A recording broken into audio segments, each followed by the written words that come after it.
ஓம் சாந்தி. இன்னைக்கு பாத்தீங்கன்னா நம்ம 26/6/1970 வருஷத்து முரளி படிக்கிறோம். ரொம்ப சின்ன முரளி தான். பார்க்கலாம், இப்ப டைம் இருந்துச்சுன்னா அப்ப இன்னொரு முரளி நம்ம படிக்கிறோம். ஜஸ்ட் ஒன் பேஜ் தான். இது காமதேனு என்பதின் அர்த்தம். பாபா இன்னைக்கு சொல்றாங்க காமதேனு அப்படின்னா என்ன அப்படிங்கறத பத்தி இன்னைக்கு இந்த முரளியில் பாபா சொல்றாரு. இதுல நமக்கு எந்த ஒரு இச்சா மாத்திரம் இருக்கக்கூடாது. காமதேன்னு எப்பவுமே கொடுத்துட்டு இருப்பாங்க இல்லையா? அந்த மாதிரி நான் தன்னை வள்ளல் மகாதானி மாதிரி நம்ம நினைச்சிட்டு நம்ம கொடுத்துட்டே இருக்க வேணும். அப்பதான் காமதேனு நம்மளுக்கு நம்ம யாரு கொடுக்குறாங்களோ அவங்களுக்கு அந்த இச்சை இருக்காது, அந்த ஆசைகள் இருக்காது, ஆசை என்றே தெரியாத நிலை இருக்கும் அவங்களுக்கு அப்படின்னு பாப்தாதா இன்னைக்கு சொல்லிட்டு இருக்காங்க. தன்னை சாட்சாத்கார மூர்த்தி என உணர்ந்திருக்கிறீர்களா? சாட்சாத்கார மூர்த்தி பாத்தீங்களா எப்படி? ஒரு ஜட மூர்த்திகளுக்கு முன்னால் பக்தர்கள் எதற்காக செல்கின்றனர்? இப்போ மூர்த்தினாவே என்னது? எப்பவுமே பாத்தீங்கன்னா இப்படிதான் குடுத்துட்டே இருப்பாங்க இல்லைங்களா? இப்படி கை இப்படிதான் இருக்கும். மூர்த்தினாவே கோயில் இப்படிதான் இருக்கும், குடுத்துட்டே இருப்பாங்க இல்லையா? அந்த மாதிரி பாபாவும் நம்மள கேட்கிறாரு, நீங்க சாட்சாத்கார மூர்த்தி அப்படின்னு நம்ம சாட்சாத்காரத்தை, நம்மளுடைய சாட்சாத்காரம், பாபானுடைய சாட்சாத்காரத்தை துலகத்துக்கு கொடுக்கக்கூடிய மூர்த்திகளாக இருக்கீங்களா? அந்த மாதிரி பாபா கேட்கிறாங்க. மூர்த்திகளுக்கு முன்னால் பக்தர்கள் எதற்காக செல்கின்றனர்? தங்களின் மனதின் ஆசைகளை நிறைவேற்றுவதற்காக. எந்த ஒரு ஆத்மாவிடம் எந்த விதமான ஆசை இருந்தாலும் அதை பூர்த்தி செய்ய முடியும் என்ற அந்த மாதிரி சாட்சாத்கார மூர்த்தியாக ஆக்கியிருக்கிறீர்களா? அதாவது மத்த ஆத்மாக்கள் அவங்க என்ன ஒரு ஆசையில நம்மளுக்கு முன்னாடி வந்தாலும் சரி, அந்த ஆசை நம்மளால பூர்த்தி செய்யக்கூடிய அளவுக்கு அந்த அளவுக்கு நம்ம ஒரு சாட்சாத்கார மூர்த்தியாக இருக்கிறோமா அப்படின்னு பாபா நம்மள கேட்கிறார். ஆக்சுவலி பாத்தீங்கன்னா லாஸ்ட் 1 வீக் நமக்கு அந்த ஒரு தாட் தான் வந்துட்டு இருக்கு. நம்ம சாட்சாத்கார மூர்த்தியாக மாற வேண்டும். நம்ம யாரு நம்ம முன்னாடி வந்தாலும் சரி, அதே மாதிரி முரளி வந்துருச்சு இன்னைக்கு. நம்ம முன்னாடி வந்தாலும் சரி, அவங்களுடைய ஆசைகள் எல்லாமே பூர்த்தி செய்யணும். பாபா சொல்றாரு, இந்த ஜட சித்திரங்களுக்கு முன்னாடி போய் அவங்களுக்கு எதுவுமே கிடைக்காது. நம்ம பாபாட்ட இருந்து எந்த அளவுக்கு நம்ம சேர்த்து வச்சிருக்கோமோ அந்த அளவுக்கு நம்ம மத்தவங்களுக்கு கொடுக்க முடியும். அதனால பாபா கேக்குறாங்க, அற்ப காலத்தின் ஆசைகள் அல்ல, சதா காலத்தின் ஆசைகளை நிறைவேற்ற முடியுமா? அவங்க எனக்கு ஒரு நாளைக்கு எனக்கு அமைதி கொடு, இது பண்ணணும், அது பண்ணணும். அந்த அற்பகால ஆசை தான் அவங்க பக்தர்கள் கேட்பாங்க. ஆனா பாபா கேட்கிறார், நம்ம சதா கால ஆசைகளுக்கு அவங்களுக்கு பூர்த்தி செய்ய முடியுமா அப்படின்னு கேட்கிறாரு. காமதேனி என்று மாதாக்கள் சொல்லப்படுகின்றன இல்லையா? காமதேனு அப்படிங்கிறது மாதாக்கள் தான் சொல்லுவாங்க முடியாங்க. காமதேனு என்பது அர்த்தமே அனைவரின் ஆசைகளை நிறைவேற்றுபவர். இப்ப காமதேனு அப்படின்னு அம்மா சொல்லுவாங்க. அப்படித்தான் சொல்லுவாங்க. காமதேனு அப்படின்னு என்ன அர்த்தம்னா, காமதேனுனாவே எல்லாத்துடைய ஆசைகளையும் நிறைவேற்றுவது தான் காமதேனு. யாருக்கு தங்களின் ஆசைகள் அனைத்தும் முடிவடைந்திருக்குமோ அவர்கள் தான் மற்றவர்களின் ஆசைகளையும் நிறைவேற்ற முடியும். இதுதான் கண்டிஷன். கண்டிஷன் என்ன அப்படின்னா, காமதேனுவும் மாறணும். என்னுடைய ஆசைகள் எல்லாம் முடிஞ்சிருந்தால் மட்டும்தான் நம்ம மத்தவங்களோட ஆசைகள் நிறைவேற்ற முடியும். என்னுடைய ஆசையை இன்னும் பூர்த்தி செய்யவில்லை அப்படின்னா, நம்ம மத்தவங்களோட ஆசையை பூர்த்தி செய்ய முடியாது. சதா இதே லட்சியம் வையுங்கள். அதாவது நம்ம அனைவரின் ஆசைகளை நிறைவேற்றக்கூடிய மூர்த்தி ஆக வேண்டும். அப்ப நம்ம இந்த மாதிரி லட்சியம் வச்சிருக்க வேண்டும். எந்த மாதிரி லட்சியம்? நம்ம ஆத்மாக்களுடைய அனைவருடைய ஆசைகளை நிறைவேற்றக்கூடிய மூர்த்தி ஆக வேண்டும். அனைவரின் ஆசைகளை பூர்த்தி செய்யக்கூடியவர்கள் சுயம் இச்சா மாத்திரம் அவித்யா, ஆசை என்றே என்னவென்று அறியாத நிலையில் இருப்பார்கள். பாபா என்ன சொல்றாங்க? அதாவது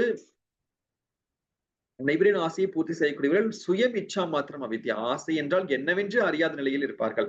அந்த மாதிரி அபியாசம் செய்ய வேண்டும். இதோட பயிற்சி செய்யணும். ஒவ்வொன்றும் பயிற்சி செய்யணும். என்னது ஆசை என்றால் எனக்கு என்னவே தெரியாத அளவுக்கு அந்த அளவுக்கு நம்மளுக்குள்ள அந்த பயிற்சி செய்ய வேண்டும். பிராப்தி சொரூபம் ஆவதால் மற்றவர்களுக்கு பிராப்தி செய்விக்க முடியும். நம்ம அந்த பிராப்தி சொரூபமா மாறுறப்பதான் மற்றவங்களுக்கு நம்ம அந்த பிராப்தியை அனுபவம் செய்விக்க முடியும். ஆக சதா தன்னை வள்ளல் அல்லது மகாதானி என உணர வேண்டும். மகா ஞானி ஆன பிறகு மகாதானியின் காரியம் நடைபெறுகின்றது. நம்ம மகாதானிய உணரணும். அந்த மகாதானி எப்ப ஆயிட்டு அப்படின்னா மகா ஞானி ஆயிட்டுமா. எல்லா ஞானத்தையும் நம்மளுக்குள்ள வந்துருச்சு அப்படின்னா மகா ஞானி ஆன பிறகு மகாதானியின் காரியம் நடைபெறுகின்றது. மகாதானி ஆவதன் மூலம் மகா ஞானி என அடையாளம் காணப்படுவார்கள். அவன் எப்படி கோரிய சொல்றது பாத்தீங்களா? நம்ம மகா ஞானியா ஆனால் மட்டும்தான் மகாதானி. இப்ப ஞானம் இருந்தாதான் நம்ம தானம் கொடுக்க முடியும் இல்லையா? அப்ப மகா ஞானியா மாறிட்டோம் அப்படின்னா தான் மகாதானியாக மாற முடியும். மகாதானி ஆவதன் மூலம் மகா ஞானி என அடையாளம் காணப்படுவார்கள். சுற்றி வருவது பிடித்திருக்கிறது. யாருக்கு சுற்றி வரக்கூடிய பழக்கம் உள்ளதோ அவர்கள் சதா சுற்றி வருவார்கள். இங்கும் அது போலத்தான். எவ்வளவு சுயம் சுற்றி வருவார்களோ அவ்வளவு மற்றவர்களையும் புத்தி யோகத்தின் மூலம் சுற்றி வர செய்வார்கள். இங்க சுற்றி வர்றது புத்தியில ஞானத்தை சுத்தி வரணும், சக்கரத்தை சுத்தணும். அதை பாபா சொல்லிட்டு இருக்காங்க. அந்த மாதிரி நம்ம எப்படி அதாவது சிந்தனை செய்யறோமோ, நம்மளுக்குள்ள அந்த சக்கரத்தை சுத்துறமோ, சிந்தனை செய்யறோமோ, ஞான சிந்தனை செய்யறோமோ, ஞான கடலை கடைகிறோமோ அந்த அளவுக்கு நம்ம மற்றவர்களுடைய புத்தியோகத்தையும் வந்து அந்த அளவுக்கு சுற்ற வைக்கலாம். அது நம்ம பரந்தாம் போக வைக்கலாம், பாபாவோட அனுபவம் செய்ய வைக்கலாம். அந்த மாதிரி பாபா சொல்றாங்க ஆக்சுவலா. உங்கள் மூலமாக சாட்சாத்காரம் ஏற்பட வேண்டும். பாபா தான் விரும்பிட்டு இருக்காரு. பாபா சொல்றாரு, நீங்க வந்து நாளைக்கு படிப்பீங்க அவ்வியக்த மொழி, நாங்க நேத்தே படிச்சிட்டோம். பாபாவுடைய ஆசை என்ன அப்படின்னா, நம்ம வந்து நேரத்திற்கு முன்னாடி நம்ம வந்து சம்பூர்ணமாக வேண்டும். அப்ப நேரத்துக்கு முன்னாடி, நேரம் வந்து நம்மளுடைய மாஸ்டர் கிடையாது, நம்ம தான் மாஸ்டர். அதனால நேரத்திற்கு முன்னாடி நம்ம சம்பூர்ணம் அடைய வேண்டும் அப்படிங்கிறது பாபானுடைய ஆசை, பாப்தாதனுடைய ஆசை. அதை நம்ம வந்து பூர்த்தி செய்ய வேண்டும். சோ உங்கள் மூலமாக சாட்சாத்காரம் ஏற்பட வேண்டும். பாபா சொல்ற நம்ம மூலமா தான் சாட்சாத்காரம் ஏற்பட வேண்டும். எப்படி பிரம்மா பாபாவின் சாக்கார ரூபத்தின் முன்னால் வந்தபோது ஒவ்வொருவருக்கும் பாவனையின் அனுசாரம் சாட்சாத்காரத்தின் அனுபவம் ஏற்பட்டது. எப்படி பிரம்மா பாபாக்கு முன்னாடி இருந்தாங்களோ பாபா மாதிரி தெரிஞ்சது, கிருஷ்ணன் மாதிரி தெரிஞ்சது, அந்த மாதிரி நாராயண் மாதிரி தெரிஞ்சது. சோ ஒவ்வொருத்தருக்கும் ஒவ்வொரு மாதிரி நம்மளுக்கு தெரிஞ்சது இல்லையா? அந்த மாதிரி வந்து சாட்சாத்காரத்தின் அனுபவம் ஏற்படுது. அதே போல் உங்கள் மூலமாகவும் வினாடிக்கு வினாடி அனுபவம் அல்லது சாட்சாத்காரமாகும். பாபா சொல்றாரு, ஒரு டைம் கிடையாது, வினாடிக்கு வினாடி நம்மளுக்கு மூலியமாவே என்னாவது சாட்சாத்காரம் ஆகும். எப்போது அவ்வியக்த தோற்றத்தின் ரூபத்தை காட்டுவீர்களோ அப்போது அது போன்ற காட்சி கொடுக்கும் மூர்த்தி அல்லது சாட்சாத்கார மூர்த்தி ஆவீர்கள். அதாவது நம்ம அவ்வியக்த ஸ்வரூபத்தை காமிக்கிறப்பதான், அதாவது முக்கியமா பாபாவுக்கு சமமா அவ்வியக்த பிரம்மா மாதிரி, அவ்வியக்த பரிசா மாதிரி நம்ம எப்ப முழுமை அடைகிறோமோ அப்பதான் வந்து நம்மளுக்கு வந்து என்ன ஆகும், அந்த சாட்சாத்காரம் நம்ம கொடுக்க முடியும். அப்போது அது போன்ற காட்சி கொடுக்கும் மூர்த்தி அல்லது சாட்சாத்கார மூர்த்தி ஆவீர்கள். யாராவது முன்னால் வந்தால் சரீரம் தென்படக்கூடாது. அப்ப யாரு நம்மளுக்கு முன்னாடி வந்தாங்களோ அவங்களுக்கு வந்து நம்மளுடைய சரீரத்தை பார்க்க கூடாது. ஆனால் சூட்சும வதனத்தில் பிரகாசமாகி ரூபம் காணப்பட வேண்டும். அப்ப அவங்க எப்படி பார்க்கணும் நம்மள அப்படின்னா, அதுதான் நம்மளுடைய முயற்சி என்ன அப்படின்னா, நம்ம வந்து எப்பவுமே இந்த லைட் ஸ்வரூபம் அவ்வியக்த பரிஸ்தா ஸ்வரூபத்திலேயே இருந்துட்டு இருந்தாதான், அதாவது நம்மளோட ஸ்மிருதியில எந்த மாதிரி நம்ம ஸ்வரூபத்தை நம்ம வச்சிருக்கிறோமோ அதுதான் வந்து மத்தவங்களுக்கு சாட்சாத்காரம் கிடைக்கும். அப்ப நம்ம ஸ்மிருதியில அவ்வியக்த ஸ்வரூபம் ஆயிட்டோம் அப்படின்னா அதே மாதிரி அவங்களுக்கு வந்து அந்த சாட்சாத்காரம் கண்டிப்பாக கிடைத்துவிடும். யாராவது முன்னால் வந்தால் சரீரம் தென்படக்கூடாது, ஆனால் சூட்சும வதனத்தில் பிரகாசமாகி ரூபம் காணப்பட வேண்டும். வெறும் நெற்றியின் ஒளி மட்டுமல்ல, ஆனால் சரீரம் முழுவதிலிருந்தும் ஒளியின் சாட்சாத்காரம் ஆகும். பாபா சொல்றாரு, நம்ம நெற்றியிட நடுவில் மட்டும் ஒளி கிடையாது, நம்ம சரீரம் முழுவதுமே நம்மளுக்கு அந்த ஒளியினுடைய சாட்சாத்காரம் மற்றவங்களுக்கு கிடைக்க வேண்டும். எப்போது உங்களை ஒளியே ஒளியாக பார்ப்பார்களோ அப்போது தாங்களும் ஒளி ரூபம் ஆகி விடுவார்கள். இதுதான் நிக்கத்து முரளி, சின்ன முரளிதான். பாபா சொல்றாங்க, எப்ப வந்து நம்மளும் ஒளி ரூபமாக பார்ப்பார்களோ, நம்ம வந்து ஆத்மா சரீரம் இரண்டும், ஆத்மா மட்டும் ஒளியா தெரியக்கூடாது, சரீரம் முழுவதும் ஒளியாக தெரியறப்பதான், எப்படி அவ்வியக்த பாப்தாதா வந்து இரட்டை ஒளியா இருக்காங்களோ, அது பாப்தாதா வந்து பரிஸ்தா மாதிரி இருக்காரோ, நம்மளும் அந்த மாதிரி பரிஸ்தாவாக மாறிட்டோம் அப்படின்னாதான் வந்து அவங்களுக்கு சாட்சாத்காரம் அவங்களுக்கு தெரியும். அவங்களும் வந்து இந்த ஒளி ரூபத்தை அனுபவம் செய்வாங்க, அவங்களும் ஒளியாகி விடுவார்கள் அப்படின்னு பாப்தாதா சொல்றாங்க. ரொம்ப ரொம்ப சின்ன முரளி தான், ஒரே ஒரு பேஜ் தான். இது வந்து பாபா வந்து ரொம்ப சின்ன முரளியா இருந்தாலும் பெரிய விஷயத்த சின்ன முரளில சொல்லி முடிச்சிட்டாரு பாபா. அதாவது நம்ம வந்து ஃபரிஸ்தாவை எப்ப மாறுறோமோ, எப்ப நம்ம வந்து ஒளி ரூபமா மாறுறோமோ அப்பதான் வந்து நம்ம வந்து சாட்சாத்காரத்தை மத்தவங்களுக்கு கொடுக்கக்கூடியவர்களாக மாறுவோம். அதனால பாபா சொல்றாங்க, நம்ம வந்து நம்மளுடைய முயற்சி என்ன பண்ணணும் அப்படின்னா, நம்ம வந்து டபுள் ஒளி ரூபமா இருக்கிறவங்களா நம்ம மாற வேண்டும், பரிஸ்தாவாக மாற வேண்டும். அப்பதான் வந்து நம்மளுக்கு மகாதானியா ஆக முடியும். பாபா ஒரு வேர்டு நல்லா சொன்னாரு, மகா ஞானிதான் மகா தானியாக முடியும். மகா ஞானி ஆயிட்டோம் அப்படின்னா அதைத்தான் தாரணை செய்யறோம். ஞானத்தை ஃபர்ஸ்ட் தாரணை செய்யறோம், அது பின்னாடி தானியாக மாறுறோம். அப்ப ஞானத்தை தாரணை செய்யல நம்மளால மகா தானியாக மாற முடியும். அதுக்கு வந்து மகா தானியா மாறக்கு வந்து இச்சா மாத்திரம் அவித்யா. அதாவது நம்மளுடைய ஆசையிலே இருக்கக்கூடாது. நம்மளுக்குள்ளேயே இன்னும் ஆசை இருந்துச்சுன்னா மத்தவங்க ஆசையை பூர்த்தி செய்யவே முடியாது. அதனால பாபா சொல்றாரு, என்னுடைய ஆசை எல்லாம் நிறைவேற்றி விட்டது, என்னுடைய ஆசை எல்லாம் முழுமை அடைந்து விட்டது அப்படின்னு நம்ம சொல்லிலதான் வந்து அப்பதான் மத்தவங்களுடைய ஆசையை வந்து நம்ம பூர்த்தி செய்ய முடியும். பாபா சொல்றாரு, இப்ப வந்து சாட்சாத்காரம் மூர்த்தி ஆகணும். ஒவ்வொரு வினாடி உங்கள் மூலியமா சாட்சாத்காரம் மாற்றங்களுக்கு ஏற்பட்டு இருக்கும். அதுக்கு கண்டிஷன் வந்து நம்ம வந்து என்ன பண்ணணும், ஒளி ரூபத்துல இருக்க வேண்டும். அந்த ஒளி ரூபத்துல இருந்தாதான் மத்தவங்களும் அந்த ஒளி ரூபத்தை நம்மகிட்ட இருந்து பார்ப்பாங்கன்னு சொல்றாங்க. அவ்வியக்த தோற்றத்தை நம்ம காமிக்க வேண்டும். மற்றொரு முரளியில் உங்களுக்கு யாரும் கொஸ்டின் இருக்காருன்னா மற்ற முரளியும் வாசிப்பேர். யாரும் கொஸ்டின் இருந்தா கேளுங்க, நாங்க மற்ற முரளி போகலாம்.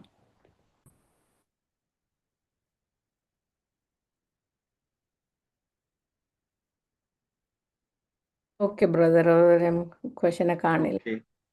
இப்ப அடுத்த முரளி பாத்தீங்கன்னா 29/6/1920. இது வந்து கொஞ்சம் பெரிய முரளி தான். நானும் படிக்கல. சமர்ப்பணத்தின் விசால ரூபம். இப்ப சமர்ப்பணம் அடைகிறோம். சமர்ப்பணத்தை பத்தி பாபா அடிக்கடி சொல்லிட்டு இருக்காரு இல்லைங்களா? நம்ம சமர்ப்பணமே என்னது? நம்ம வந்து எப்படி வெற்றி மூர்த்தியா இருக்கலாம்? சம்பூர்ண ராஜ்யத்தினுடைய எப்படி அதிகாரியா மாறலாம்? சம்பூர்ணமாவதற்கு வந்து என்னென்ன மாரி நம்மளுக்குள்ள இருக்க வேண்டும்? இதை பத்தியான விஷயங்களை பத்தி சொல்லிட்டு இருக்காங்க பாபா. ஆக்சுவலி எவ்வளவு சமர்ப்பணம் ஆகணுமோ அதுக்கு சமர்ப்பணத்தினுடைய விசால ரூபமே என்னது? எதை தாரணை செய்யணும்? நம்ம புத்தி எப்படி இருக்கணும்? நம்மளுடைய தூய்மையினுடைய சக்தி எப்படி இருக்கும்? இதை பத்தியான ஒரு ஆழமான விஷயத்தை இந்த முரளி, இது கொஞ்சம் பெரிய முரளி தான். அப்ப நம்ம படிக்கலாம். இது வந்து 29/6/1970 வருஷத்து முரளி. ஓம் சாந்தி. அவ்யக்த பாப்தாதா மதுமன். சமர்ப்பணத்தின் விசால ரூபம். சமர்ப்பணம் என்ன அப்படிங்கிறது பாபாக்கு நம்ம சரண்டர் ஆகிறோம். மனம் புத்தி மூலியமா சரண்டர் ஆகுன்னு சொல்றோம். அதை பத்தியான விசால ரூபத்தை பத்தி பாப்தாதா இன்னைக்கு முழுமையாக எக்ஸ்பிளைன் பண்ணிட்டு இருக்காரு. நீங்கள் அனைவரும் தங்களின் 4 மூர்த்திகளையும் அறிந்திருக்கிறீர்களா? பாபா சொல்றாரு, நம்மளுடைய 4 மூர்த்தி சொரூபம் மூர்த்திகளை அறிந்திருக்கிறீர்களா? என்று பாப்தாதா ஒவ்வொருவரின் சங்கம சமயத்தின், அதாவது சங்கம யுகத்தினுடைய சமயத்தினுடைய 4 மூர்த்திகளைத்தான் ஒவ்வொருவரிடமும் பார்த்து கொண்டிருக்கின்றார். அந்த 4 மூர்த்திகள் என்னென்ன? தங்களின் மூர்த்திகளை அறிவீர்களா? சிலர் சொல்லியிருக்காங்க, பதில் சொல்லியிருக்காங்க. அனைவரும் என்ன வர்ணனை செய்தீர்களோ அந்த மாதிரி மூர்த்தியாக இப்போது ஆகவில்லையா அல்லது ஆகிவிட்டீர்களா? எப்போது ஆவீர்கள்? கடைசியில் வந்தாலும் முதலில், அதாவது லாஸ்ட் சோ ஃபாஸ்ட் போய்விடும் என்று அதுபோல் யோசித்திருக்கிறீர்கள். ஆனால் கடைசி சமயத்தில் வேகமாக செல்ல முடியுமா? அதாவது இப்ப நம்ம எப்படி முயற்சி செய்யறோமோ அதனுடைய அடையாளமா தான் நம்ம கடைசியில போக முடியும். கடைசியில மட்டும் நம்ம முயற்சி செஞ்சு போக முடியாது. ஆனால் கடைசி சமயத்தில் வேகமாக செல்ல முடியுமா? எந்த அளவு நீண்ட காலமாக தன்னை வெற்றி மூர்த்தியாக ஆக்குவீர்களோ, இதான் நான் அண்டர்லைன் பண்ணக்கூடிய பாயிண்ட். எந்த அளவு நீண்ட காலமாக தன்னை வெற்றி மூர்த்தியாக ஆக்குவீர்களோ அவ்வளவு அதிக காலம் அங்கே சத்தியுகத்தில் சம்பூர்ண ராஜ்யத்தின் அதிகாரி ஆவீர்கள். இப்ப இங்க வந்து நம்ம நீண்ட காலமா வெற்றி மூர்த்தியா இருந்தோம் அப்படின்னா, நம்ம அங்க சத்தியுகத்துல போயிட்டு நம்ம வந்து நீண்ட காலமா சம்பூர்ண ராஜ்யத்தின் அதிகாரி ஆவீர்கள். யாராவது நீண்ட காலத்திற்கு வெற்றி மூர்த்தி ஆகவில்லை என்றால் அதே அனுசாரம் ராஜ்யத்தின் அதிகாரமும் கூட கொஞ்ச காலத்துக்கு தான் கிடைக்கும். அப்ப இங்க எந்த அளவுக்கு வெற்றி மூர்த்தியா இருக்கிறோமோ அங்கதான் அங்கேயும் போய் வெற்றி மூர்த்தி ஆவோம். முழு சமயம் கிடைக்காது. யார் நீண்ட காலமாக சம்பூர்ணமாவதற்கான புருஷார்த்தத்தில் ஈடுபட்டிருக்கின்றார்களோ அவர்கள் தாம் முழு சமயமும் ராஜ்யத்தின் அதிகாரி ஆகின்றனர். எந்த 4 மூர்த்திகளை பார்த்து கொண்டிருக்கின்றனர்? பாபா சொல்றாரு, எந்த நம்மளுக்குள்ள அந்த 4 மூர்த்திகளை பார்த்துட்டு இருக்காரு பாபா, இதுவும் கூட சம்பூர்ணமாவதற்கான லட்சியமாகும். அப்ப அந்த 4 மூர்த்திகள் என்னன்னு அப்படின்னா, ஃபர்ஸ்ட் வந்து ஒன்று ஞான மூர்த்தி. நம்ம வந்து ஞான மூர்த்தியாக மாற வேண்டும். அதாவது எல்லாமே மூர்த்தி அப்படின்னு இங்க வந்து பாபா சொல்றாரு, முழுமை அடைந்த நிலை, ஞானத்துல முழுமை அடைந்த நிலை ஞான மூர்த்தி. 2வது குணமூர்த்தி ஆக வேண்டும். 3வது தான மூர்த்தி ஆக வேண்டும். அப்ப அந்த 3 இருந்தாதான் 4வது வந்து சம்பூர்ண வெற்றி மூர்த்தி ஆவீர்கள். இப்ப ஃபர்ஸ்ட் வந்து ஞான மூர்த்தி, 2வது குணத்தினோட மூர்த்தியாக வேண்டும், தான மூர்த்தியாக வேண்டும், 4வது சம்பூர்ண வெற்றி மூர்த்தி. கேட்டீர்கள் இல்லையா? சேவை செய்வதென்றால் மகாதாமி ஆவது. சேவைனவே மகாதானி, மற்றவங்களுக்கு நம்ம தருகிறோம் ஏதாவது. ஆக ஒவ்வொருவரையும் இந்த 4 மூர்த்திகளை பார்த்து கொண்டிருக்கின்றனர். 4 முகங்களுக்கும் பாடல் உள்ளது இல்லையா? ஒரு மூர்த்தியில் 4 மூர்த்திகளின் சாட்சாத்காரம் செய்விக்க வேண்டும். அனைவருக்கும் ஒரு மூர்த்தி குறைவு என்றாலும் அங்கேயும் இவ்வளவு குறைவு ஏற்பட்டுவிடும். எப்படி? இங்கே உடன் எடுத்து செல்வதற்கான பொருளை புக் பண்ணி வைப்பதால் அங்கே கிடைத்து விடுகிறது. அதுபோல் இதுவும் புக்கிங் ஆபீஸ் தான். எப்படி பாபா எக்ஸ்பிளைன் பண்றாரு? இது வந்து புக்கிங் ஆபீஸ். இங்க நம்ம சத்தியுகத்துல புக் பண்ணிட்டு இருக்கிறோம். இது வந்து நம்மளுக்கு இங்க சத்தியுகத்துல இங்க சங்கமயுகத்துல புக் பண்றோம். அது வந்து சத்தியுகத்துல கிடைக்கும். எவ்வளவு இங்கே புக் பண்ணுவீர்களோ அவ்வளவு அங்கே பிராப்தி கிடைக்கும். அப்ப இங்க நம்ம எந்த அளவுக்கு புக் பண்றோமோ, இந்த ஞானம் மூர்த்தி குணத்தை புக் பண்றோமோ, நம்மளுடைய மகாதானியாகி மற்றவங்களுக்கு நம்ம எல்லாம் கொடுக்குறோமோ அதனுடைய பிராப்தி வந்து அங்கே கிடைக்கும். இதையே யோசித்து பாருங்கள். 4 மூர்த்திகளாக ஆகியிருக்கிறீர்களா? ஒண்ணு ஃபர்ஸ்ட் குணமூர்த்தி, 2வது ஞானமூர்த்தி, குணமூர்த்தி, 3வது வந்து தானமூர்த்தி ஆக வேண்டும், 4வது என்னது சம்பூர்ண வெற்றி மூர்த்தி ஆக வேண்டும். 4 முகத்தவராகி இருக்கிறீர்களா? அதனாலதான் வந்து 4 முகத்தை எல்லாத்துக்கும் சிலருக்கு காமிப்பாங்க பிரம்மாத்துல எல்லாம். எந்த அளவு இங்கே தங்களின் மூர்த்தியில் அனைத்து விஷயங்களையும் தாரணை செய்வீர்களோ, அதாவது மூர்த்தின்னு இங்க ஆத்மாக்குள்ள நம்மளுக்குள்ள எவ்வளவு அந்த தாரணை செய்யறோமோ அவ்வளவேதான் வருங்கால ராஜ்யமும் கிடைக்கும். இங்க எந்த அளவுக்கு ஒவ்வொரு விஷயத்தையும் நம்ம தாரணை செய்யறோமோ அதுக்கு ஏற்ற மாதிரி நம்மளுக்கு அங்க வருங்காலத்துல கிடைக்கும். ஆனால் துவாபர யுகத்தில் உங்களுடைய ஜடமூர்த்திகள் உருவாகும் என்றால் அதுவும் இந்த சங்கம யுக மூர்த்தியின் பிரமாணம் தான் உருவாகும். இதெல்லாம் ரொம்ப ஆழமான பாயிண்ட். பாத்தீங்கன்னா சத்தியுகத்துல நம்மளுக்கு என்ன பிராப்தி கிடைக்குமோ, ராஜ்ய அதிகாரி கிடைக்குமோ அதுவும் சங்கம் யுக அனுசாரம் கிடைக்கும். 2வது வந்து நமக்கு வந்து துவாபர ஏச்சில் வந்து நம்மளுடைய சித்திரம் எப்படி இருக்குமோ அதுவும் கூட இப்போது புருஷார்த்தத்தினால்தான் இருக்கும். ஆக நீங்கள் சம்பூர்ண மூர்த்தி ஆவதற்காக என்ன லட்சியத்தை முன்னால் வைப்பீர்கள்? அப்ப நம்ம வந்து சம்பூர்ண மூர்த்தியாக மாறணும் அப்படின்னா நம்மளுக்குள்ள என்ன லட்சியத்தை நம்ம முன்னால் வைப்பீர்கள் அப்படின்னு பாபா கேட்கிறாங்க. அவர்கள் என்ன லட்சியம் வைத்தார்கள்? சாக்காரத்தில் சம்பூர்ண லட்சியமும் ஒன்றுதான் இல்லையா? அவர் கர்மாத்தீத் ஆவதற்காக என்ன லட்சியம் வைத்தார்? எந்த விஷயங்களில் சம்பூர்ணமானார்? சம்பூர்ணம் என்ற சொல்லை எவ்வளவு விசாலமாக தாரணை செய்தார் என்று தெரியுமா? பிரம்மா பாபாவுடைய லட்சியமே வந்து ஃபர்ஸ்டே அவர் சம்பூர்ண சரண்டர் ஆயிட்டாரு இல்லைங்களா? பிரம்மா பாபாவே யாரும் சரண்டர் ஆக முடியாது. ஒரு செகண்ட்ல வந்து அவர் சரண்டர் ஆயிட்டாரு. அந்த மாதிரி சரண்டரான சம்பூர்ண சரண்டர் அதுதான். சம்பூர்ண சரண்டர் எண்ணம், சொல், செயல், உறவுகள், பொருள், நேரம், உடம்பு எல்லாத்தையும் பாபாவுக்கு சம்பூர்ணமாக அர்ப்பணிக்கிறது சம்பூர்ண சமர்ப்பணம். அப்ப சம்பூர்ணமா அவர் வந்து பாபா வச்சிருந்தாரு. அவர்கள் என்ன லட்சியம் வைத்தார்கள்? சாக்காரத்தில் பிரம்மாவின் சம்பூர்ண லட்சியமும் ஒன்றுதான் இல்லையா? அவர் கர்மாத்தீத் ஆவதற்காக என்ன லட்சியம் வைத்தார்? எந்த விஷயங்களில் சம்பூர்ணமானார்? சம்பூர்ணம் என்ற சொல்லை எவ்வளவு விசாலமாக தாரணை செய்தார் என்று தெரியுமா? சொல்லோ சம்பூர்ணம் என்று ஒன்றுதான். ஆனால் எவ்வளவு விசாலம் ரூபத்தில் தாரணை செய்து அப்படியானார். அந்த சம்பூர்ணம்ங்கிறது ஒரு வார்த்தைக்கு முயற்சியே பார்த்தீங்கன்னு வச்சுங்களா அவ்வளவு இருக்கு. அதான் பாபாவோட ஞானத்துல நம்ம ஒவ்வொரு வார்த்தை அதனுடைய ஆழத்துல போனீங்கன்னா அவ்வளவு விசாலத்துல போல அவ்வளவு அவ்வளவு பெருசா இருக்கு. அப்ப சம்பூர்ணங்கிற ஒரு வார்த்தைக்கு வந்து பாபா இன்னைக்கு எவ்வளவு டீப்பா எக்ஸ்பிளைன் பண்ணாரு பாருங்க. சர்வ சமர்ப்பணம் லட்சியத்தின் மூலம்தான் சம்பூர்ணமானார். அதாவது என்னது சம்பூர்ணம் எப்படி ஆகுறார் அப்படின்னாருன்னா சர்வ சமர்ப்பணம். சமர்ப்பணம் ஆனால்தான் சம்பூர்ணமாக முடியும். சமர்ப்பணம் சரண்டராக நீங்க வந்து சம்பூர்ணமாகவே முடியாது. அதுதான் அது வந்து இது ஒரு சூட்சமான விஷயம். நம்ம வந்து எல்லாருமே நம்ம வீட்டுல இருந்தாலும் சரி எங்க இருந்தாலும் சரி பாபாவோட ஒவ்வொரு நாள் நம்ம டே செய்யணும். பாபா என்னுடைய எண்ணம், சொல், செயல், பொருள், உறவுகள் எல்லாமே வந்து பாபாக்காக முழுமையாக அர்ப்பணம் அப்படின்னு நம்ம சொல்லியில அப்பதான் வந்து என்னாச்சுன்னா நம்ம வந்து அந்த டிட்டாச்மெண்ட் வரும், அந்த ட்ரஸ்டீப்பன் வரும். அப்பதான் பாபா வந்து நம்மளுடைய எண்ணம், சொல், செயல், உறவுகள், பொருள் எல்லாத்தையும் சேர்ந்து யூஸ் பண்றதுக்கு பாபா வந்து ட்ரை பண்ணுவார் ஆக்சுவலா. அப்ப நம்மளுக்கு தான் பாக்கியம் கிடைக்கும் இல்லைங்களா? அதனால பாபா சொல்றாரு சர்வ சமர்ப்பணம் என்ற லட்சியத்தின் மூலம் தான் சம்பூர்ணமானார். எவ்வளவு சமர்ப்பணமோ அவ்வளவு சம்பூர்ணம். ஆனால் சமர்ப்பணத்திலும் விசால ரூபம் என்னது? அது சமர்ப்பணத்தில் தான் இருக்குது விஷயம். சமர்ப்பணத்துல விசால ரூபம் என்னது? எவ்வளவு விசால ரூபத்தில் இதை தாரணை செய்வீர்களோ அவ்வளவு விசால புத்தி உள்ளவர்களாகவும் ஆவீர்கள். மேலும் உலகத்தின் அதிகாரியாகவும் ஆவீர்கள். அந்த விசாலத்தன்மை என்னவாக இருந்தது? இதிலும் 4 விஷயங்கள் உள்ளன.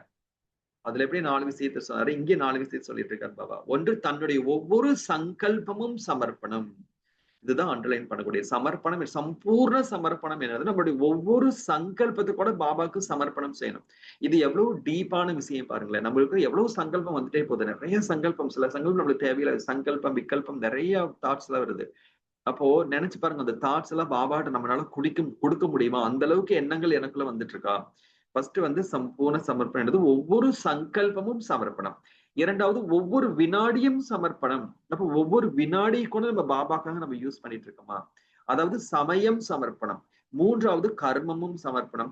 ஃபர்ஸ்ட் வந்து நம்ம ஒவ்வொரு சங்கல்பமும் சமர்ப்பணம். இரண்டாவது ஒவ்வொரு நொடியும் எண்ணமும் சமர்ப்பணம். மூன்றாவது ஒவ்வொரு கர்மமும் சமர்ப்பணம். நான்காவது சம்பந்தம் மற்றும் செல்வம் என்ன உள்ளதோ அதுவும் சமர்ப்பணம். சர்வ சம்பந்தத்தின் சமர்ப்பணம் கூட வேண்டும். அதுதான் வந்து சமர்ப்பணம். சர்வ சம்பந்தத்தின் சமர்ப்பணமும் கூட வேண்டும். எல்லா சம்பந்தத்தை கூட பாபாவுக்கு நான் கொடுக்கணும். சர்வ சம்பந்தத்தின் சமர்ப்பணமும் கூட வேண்டும். அந்த சம்பந்தத்தில் லௌகிக்க சம்பந்தமும் வந்து விடுகிறது. அப்ப நம்ம லௌகிக்காரங்க யாரெல்லாம் இருக்காங்களோ அவங்களும் பாபா குழந்தைங்க. அவங்களே நமக்கு சமர்ப்பணம் பாபா கொடுத்தாச்சுன்னு அர்த்தம். அவங்க யாருமே என்னுடைய யாருமே கிடையாது. எல்லாருமே யாரு? பாபானுடைய சமர்ப்பணம் அப்படின்னு பாபா நம்மளுக்கு வந்து சில டைம் பயந்துக்கிறோம். சமர்ப்பணம் அப்படிங்கறது நினைச்சாவே நம்ம சரண்டர் ஆகணுமா அப்படிங்கறத நம்ம வந்து பயங்கரமா பயந்துக்கிறோம். அதுலதான் வந்து எல்லாமே இருக்குது விஷயமே. அப்ப ஏன் அப்படின்னா சமர்ப்பணம் எப்ப நம்ம பாபாட்ட கொடுத்துட்டோமோ நம்ம வந்து அவ்வளவு லேசாக மாறல. அதனாலதான் பாபா வந்து ஒவ்வொரு நாளும் வந்து சமர்ப்பணம் சமர்ப்பணம் வார்த்தையை வந்து யூஸ் பண்ண சொல்றாரு ஆக்சுவலா. நீங்க வந்து பிசிக்கலா பாபாட்ட போய் இது பண்ணது கிடையாது. வந்து எல்லாமே புத்தியினுடைய வேலை. நீங்க யோகாலு கடையில புத்தியில வந்து நம்ம சமர்ப்பணமாக வேண்டும். அப்பதான் புத்தியில நீங்க வந்து பிசிக்கலா எவ்வளவு பேர் சரண்டர் ஆயிருந்தா கூட இன்னும் வந்து நம்ம முழுமையா சரண்டர் ஆகும். புத்தி வந்து என்னுடைய புத்தி, என்னுடைய வேலை, என்னுடைய சேவைன்னு சொல்றோம். ஆனா இங்க வந்து முழுமையாக சம்பூர்ண சமர்ப்பணம் அப்படின்னா பாபானுடைய ஒவ்வொரு நம்ம எண்ணம், நம்மளுடைய ஒவ்வொரு கர்மம், ஒவ்வொரு நேரம், ஒவ்வொரு உறவுகள் எல்லாத்தையும் வந்து சம்பூர்ணமான புத்தி மூலியமா நீங்க பாபாட்ட கொடுத்துட்டீங்க அப்படின்னா தான் நம்ம வந்து அவ்வளவு லேசாக மாறலாம்னு பாபா சொல்றாங்க. ஆனால் இந்த ஆத்மா மற்றும் சரீரத்தின் சம்பந்தம் என்ன உள்ளதோ அதுவும் சமர்ப்பணம். இந்த அளவுக்கு சம்பந்தத்தை சமர்ப்பணம் செய்து விட்டீர்களா? அழியக்கூடிய செல்வம் ஒன்றுமே பெரிய விஷயமே கிடையாது. சரண்டர்னா நம்ம எல்லாம் நினைச்சுக்கிறோம், நம்ம இருக்கிறது எல்லாம் பாபாட்டு கொடுத்துடணும், பொருள் எல்லாம் கொடுத்துடணும், நம்ம எல்லாம் கொடுக்கணும்னு நினைக்கிறோம். ஆனால் அழியாத செல்வமாகிய சுகம், சாந்தி, தூய்மை, அன்பு, ஆனந்தத்தின் பிராப்தி கிடைப்பதே பிறப்புரிவினால் தான். அதையும் கூட மற்ற ஆத்மாக்களின் சேவையில் சமர்ப்பணம் செய்தாயிற்று. அந்த மாதிரி இருக்கணும். நம்மளுக்கு என்னெல்லாம் கிடைக்குதோ, அதாவது அழியக்கூடிய செல்வம்ல அழியாத இந்த ஞான ரத்தனங்கள், அழியாத அமைதி, மகிழ்ச்சி, ஆனந்தம், இது கூட மத்தவங்களுக்கு நம்ம கொடுக்கணும் அப்படிங்கிறதுல உள்ள இருக்கணும். பிரம்மா பாபா குழந்தைகளின் சாந்தியில் தான் தம்முடைய சாந்தி உள்ளதுன்னு புரிந்து கொள்ள. இதுதான் பிரம்மா பாபாக்கு தான் இது சம்பூர்ண சமர்ப்பணம் உரிமையாகும். மத்த எந்த ஒரு ஆத்மாக்கு அந்த சம்பூர்ண சமர்ப்பணங்கிறது வரவே வராது. அந்த பேரே பாபாக்கு மட்டும்தான், பிரம்மா பாபாக்கு மட்டும்தான். நீங்க பிரம்ம பாபா முழு வாழ்க்கைன்னு அவருடைய வாழ்க்கை அந்த மாதிரி அமைஞ்சது. பாபாருடைய பாக்கியம் அந்த மாதிரி எல்லாமே இருந்துச்சு. சோ பாபா பாத்தீங்கன்னா அந்த சம்பூர்ண பாத்தீங்கன்னா அவர் எல்லா ஆத்மாக்களுக்காக தான் இருந்தார் இல்லைங்களா? எவ்வளவு குழந்தைகளுக்காக தான் பாபா வாழ்க்கையை வாழ்ந்துட்டு இருந்தாரு. சோ அவருடைய இந்த குழந்தைகளுடைய சாந்தியில் தான் தம்முடைய சாந்தி உள்ளதென புரிந்து கொண்டார். ஆத்மாக்களுக்கு சாந்தி கொடுப்பதில் தான் தமது சாந்தி இருக்கிறது எனது புரிந்து கொண்டார். இது லௌகிக செல்வம் மற்றும் அதன் கூடவே ஈஸ்வரிய செல்வத்தையும் கூட சமர்ப்பணம் செய்து தனது சாட்சி நிலையில் இருப்பதாகும். ஆக சமர்ப்பணம் என்ற சொல்லுக்கு இவ்வளவு பெரிய விசாலமான ரகசியம் உள்ளது. புரிந்ததா? அந்த மாதிரி விஷால ரூபத்தில் தாரணை செய்பவர்கள் தான் சம்பூர்ண மூர்த்தி மற்றும் வெற்றி மூர்த்தி ஆவார்கள். அந்த மாதிரி சம்பூர்ணமாக நம்ம சமர்ப்பணம் ஆகியதான் நம்ம வெற்றி மூர்த்தியாக மாற முடியும். ஆக சமர்ப்பணம் என்ற சொல்லை ஒன்றும் சாதாரண அர்த்தத்தில் புரிந்து கொள்ளக்கூடாது. சமர்ப்பணம் அப்படிங்கிறது சாதாரண ரூபத்தில் புரிந்து கொள்ளக்கூடாது. லௌகிக்கதை சமர்ப்பணம் செய்வது சுலபம். ஆனால் ஈஸ்வரிய பிராப்தி என்ன உள்ளதோ அதையும் கூட சமர்ப்பணம் செய்ய வேண்டும். லௌகீகத்துல இருக்கிறத நம்ம சமர்ப்பணம் செய்வது ஒரு பெரிய விஷயமே கிடையாது. ஆக்சுவலா பாபா சொல்றாரு, ஈஸ்வரிய பிராப்தி எல்லாம் உள்ளதோ அதையும் சமர்ப்பணம் செய்ய வேண்டும். அப்படின்றது நம்மளுக்கு ஈஸ்வரிய பிராப்தி எனக்காக கிடைக்கவில்லை, என்னுடைய குழந்தைகளுக்காக, மத்த ஆத்மாக்களுக்காக கிடைச்சிருக்கு. என்னுடைய பிராப்தி அப்படின்றது இப்ப எனக்கு என்ன அனுபவம் ஆச்சோ அதை மத்தவங்களுக்கு நம்ம கொடுத்தே ஆக வேண்டும் அப்படிங்கிறது உள் உணர்வு நம்மளுக்குள்ள வேணும் இல்லைங்களா? அதுதான் இந்த பிராப்தியினுடைய சொரூபத்தை நம்ம ஓகே, நான் அமிர்தவழி சூப்பரா அன்னைக்கு நல்லா அத்தீந்திரிய சுகத்தை அனுபவம் செஞ்சேன் அப்படின்னா நம்மளுக்கு தான் அது பிராப்தி. தவிர அந்த பிராப்தி என்னால மத்தவங்களுக்கு எப்படி நான் அடைய முடிக்க வைக்க வேண்டும் அப்படிங்கிறது அதுல கூட சமர்ப்பணம். ஆக சமர்ப்பணம் என்ற சொல்லை சாதாரண அர்த்தத்தில் புரிந்து கொள்ளக்கூடாது. லௌகிக சமர்ப்பணம் செய்வது சுலபம், ஆனால் ஈஸ்வரிய பிராப்தி என்ன உள்ளதோ அதையும் கூட சமர்ப்பணம் செய்ய வேண்டும். அதாவது மகாதானி ஆக வேண்டும் மற்றும் மற்றவர்களின் சுப சிந்தனையாளர் ஆக வேண்டும். இது நம்பர்வார் தகுதிக்கேற்றவாறு சக்திக்கேற்றவாறு நடைபெறுகின்றது. இந்த அளவிற்கு சமர்ப்பணம் ஆகியவர்கள் சம்பூர்ண சமர்ப்பணமானவர் என அழைக்கப்படுகின்றனர். அத்தகைய சம்பூர்ண மூர்த்தி சமர்ப்பண மூர்த்தி ஆகியிருக்கிறீர்களா? அந்த அளவுக்கு நம்ம சம்பூர்ண மூர்த்தி ஆயிருக்குமான்னு கேட்கிறாரு. தன்னுடையது என்பது முற்றிலும் உள்ளடங்கி விட வேண்டும்.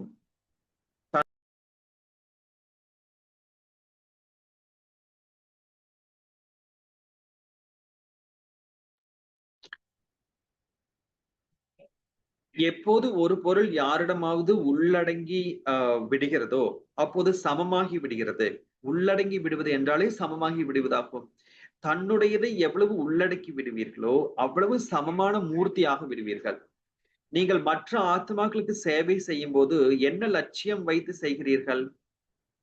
பாபா சொல்றாரு, நம்ம மத்த ஆத்மாக்கள் நம்ம சேவை செய்யறோம்னு வச்சுக்கலாம். நம்ம எந்த மாதிரி சேவை செய்யறோம், அவங்களும் நம்மள மாதிரி மாறணும், அவங்களும் அப்படின்னு நினைக்கிறோம். நீங்கள் மற்ற ஆத்மாக்களுக்கு சேவை செய்வது என்ன லட்சியம் வைத்து செய்கிறீர்கள்? தங்களை போல் ஆக்குவதற்காக. தங்களை போல் சமான் கூட இல்லை, ஆனால் பாபாவுக்கு சமமாக ஆக்க வேண்டும். நம்ம என்ன நினைக்கிறோம், நம்மளுக்கு சமமான் கூட கிடையாது, பாபாவுக்கு சமமா மாத்தணும்னு நினைக்கிறோம்.